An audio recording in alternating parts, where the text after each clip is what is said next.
Justin's life was a series of misfortunes, each more soul-crushing than the last.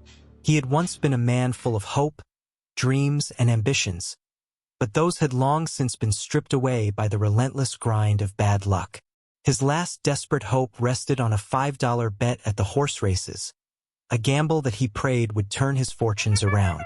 But as the final race concluded, his horse came in dead last, dashing any lingering hopes he had left. Dejected and broke, Justin trudged back to his beat-up old car, hoping to escape his mounting troubles, if only for a brief moment. However, the universe had other plans. As he turned the ignition, the car sputtered and died, refusing to start. Panic set in as he realized he had no money for a tow, a cab, or even a bus ticket. With no other options, he started the long walk home. The sky, as if mocking his despair, opened up and began to pour rain in heavy sheets. The water quickly soaked through his thin jacket, chilling him to the bone. As he walked, the streets became rivers of mud and water, each step more laborious than the last.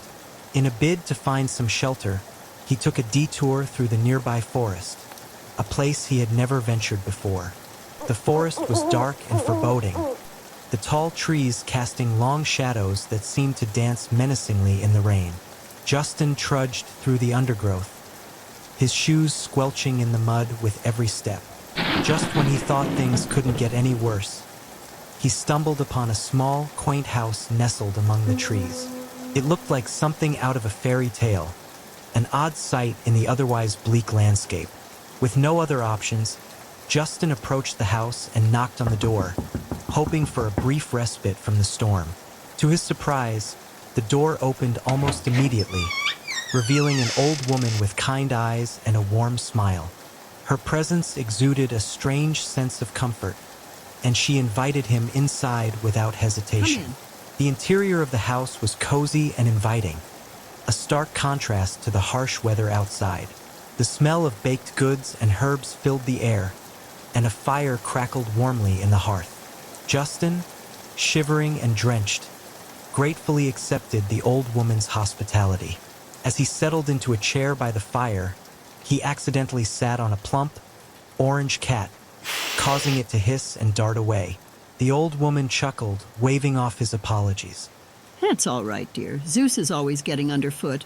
You look like you've had quite the night. What brings you out in this weather? Justin recounted his misfortunes, from the lost bet to his broken-down car. The old woman listened intently, her eyes twinkling with a mix of pity and amusement. When he finished, she stood up and walked over to a dusty old bookshelf, pulling out a thick, leather-bound tome. As the old woman reached for the book, Justin noticed something odd about the bookcase.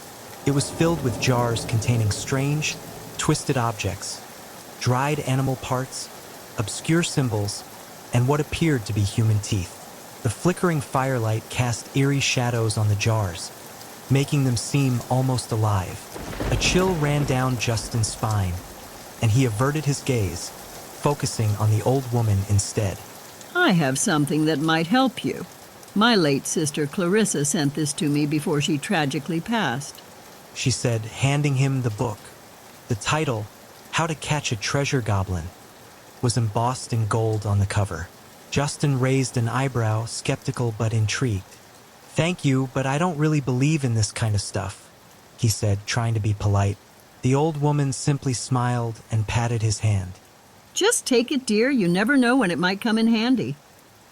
Justin hesitated, but eventually took the book.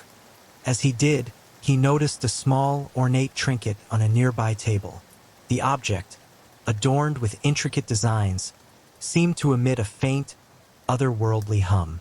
The old woman's eyes followed his gaze, and her smile faded briefly as she swiftly moved the trinket out of sight. That's nothing you need to worry about. Let me call you an Uber, darling. With nothing left to lose, Justin accepted the book and thanked her. The old woman then called him an Uber, which arrived promptly and whisked him away from the strange little house and back to his empty, cold apartment. The next morning, Justin awoke to a sense of profound emptiness. His fridge was empty, not even a drop of milk for his coffee. As he sat at the kitchen table, sipping his bitter black coffee, his mind drifted back to the book the old woman had given him.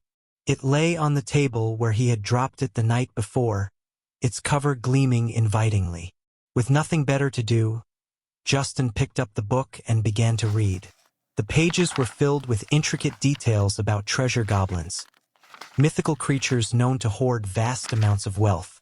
The book described their habits, their cunning nature, and the elaborate rituals needed to summon one. As he read, Justin's initial skepticism gave way to fascination. The book was surprisingly well written and engaging, weaving a tale that felt both ancient and urgent. According to the book, treasure goblins were creatures of immense greed and cunning, born from the dark desires of humanity. They lived in hidden realms, accessible only through complex rituals that required rare ingredients and precise incantations. The book detailed the process of summoning a goblin, warning of the dangers and emphasizing the importance of following every step to the letter.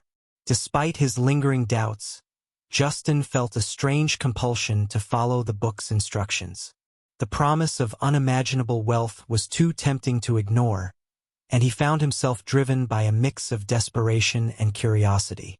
He spent the next few days gathering the necessary items: rare herbs, specific candles, a circle of salt, and an ancient incantation written in a forgotten language. On a stormy night, much like the one that had led him to the old woman's house, Justin prepared to perform the ritual. His living room was transformed into a ceremonial space, with candles casting eerie shadows on the walls. He arranged the items meticulously, ensuring everything was placed precisely as described in the book. The air was thick with anticipation, and Justin could feel his heart pounding in his chest. He lit the candles, creating an otherworldly glow that seemed to pulsate with a life of its own. Taking a deep breath, he began to recite the incantation. The words felt strange on his tongue, but he continued, his voice growing stronger with each syllable. As he spoke, the air around him seemed to change, growing colder and heavier. The candles flickered, and a low, guttural sound echoed through the room. Justin's heart raced. He knew something was happening. The room seemed to pulse with an unseen energy, and a sense of foreboding crept over him. But he pressed on, driven by the promise of wealth and the hope of a better life. Suddenly, a blinding light filled the room, and when it faded, a small, grotesque creature stood before him. The treasure goblin was exactly as described in the book, short and stout, with greenish skin, sharp claws, and beady eyes that gleamed with malevolent intelligence. It carried a large sack over its shoulder, presumably filled with treasure. For a moment, Justin was paralyzed with awe and fear. The goblin regarded him with a sly grin, its eyes narrowing as it assessed him. Justin could hardly believe his eyes. He had actually summoned a treasure goblin. The book had mentioned the goblin's cunning nature, but Justin, blinded by the promise of wealth, underestimated the creature. Ah, human, what do you want with me? I want your treasure, Justin stammered, trying to muster some confidence. The goblin's grin widened, revealing rows of sharp teeth. Of course you do, but first you must catch me, and with your little legs and big belly, good luck.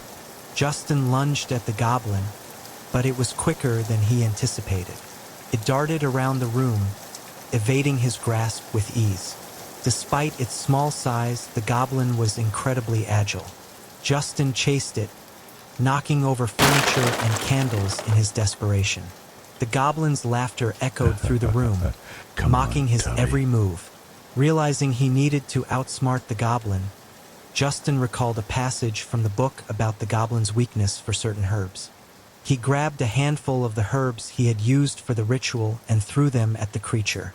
The goblin recoiled, hissing in anger and pain. Seizing the opportunity, Justin lunged again, this time managing to grab hold of the goblin's sack. For a moment, it seemed like he might actually succeed. But the goblin, enraged, turned on him with surprising ferocity. It lashed out with its claws, slashing Justin's arms and chest. Justin cried out in pain but refused to let go. The goblin's eyes blazed with fury, and it let out a guttural roar. With a burst of strength, it knocked Justin to the ground, pinning him down. The goblin snarled. Justin struggled, but the goblin was too strong.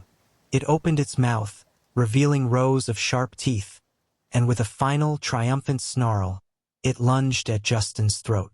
Justin's scream was cut short as the goblin sank its teeth into his flesh, tearing through muscle and bone. In his final moments, Justin's mind raced through a chaotic jumble of thoughts and memories. He remembered the old woman's kind eyes, her warm smile, and the strange sense of comfort she had exuded. He thought of the book, with its tantalizing promise of wealth and the detailed warnings he had ignored. The realization hit him with brutal clarity. He was going to die. The goblin's teeth tore through his flesh with a sickening crunch, and Justin's vision blurred as the pain overwhelmed him. He felt his strength ebbing away, the life draining from his body. The goblin's eyes gleamed with malevolent satisfaction, its grin widening as it savored the taste of his blood. Every nerve in Justin's body screamed in agony, his consciousness slipping away like sand through his fingers. Justin's surroundings began to fade. The room, the candles, the useless circle of salt. All of it dissolved into darkness. The goblin's laughter echoed in his mind, a haunting reminder of his folly. He tried to fight back, but his limbs felt like lead, heavy and unresponsive. His thoughts grew sluggish, drowning in a sea of despair. As Justin's life ebbed away, the goblin's features seemed to warp and twist. Its grotesque face loomed larger, filling his vision with a nightmarish visage. The creature's eyes burned with an unholy light, a beacon of malevolence that pierced the very core of Justin's soul. In his final moments, he understood the true nature of the goblin, not just a creature of greed, but a manifestation of his own darkest desires, given form and purpose by his own desperation. The next morning, Justin's apartment was eerily quiet. The candles had burned out, and the circle of salt lay undisturbed. There was no sign of the struggle that had taken place, save for a few drops of blood on the floor. The book, How to Catch a Treasure Goblin, lay open on the table, its pages stained with Justin's blood. It seemed the old lady in the forest had given Justin exactly what he asked for, a chance at wealth. But in his desperation, he had overlooked the dangers. The treasure goblin, with its sack of riches, had vanished, leaving only death and mystery in its wake. The apartment remained silent, a tomb for the foolish man who had dared to summon a creature beyond his control. The book's pages fluttered slightly in a breeze that seemed to come from nowhere, the words glowing faintly as if whispering secrets to those who dared to listen. The moral of Justin's story was clear. Some treasures are best left undisturbed, and the pursuit of wealth can lead to one's downfall. The old lady's warm smile had masked a deeper truth, one that Justin had learned too late. Meanwhile, in the heart of the forest, the old woman stood at her window, watching the rain with a knowing smile. She had seen many like Justin. She thought to herself, there would always be another desperate soul willing to gamble everything for a chance at fortune. And the goblin would always be waiting, hungry and eager, ready to claim its next victim. As the storm raged on, the old woman said to herself, "That one was for you, Clarissa, you evil bitch."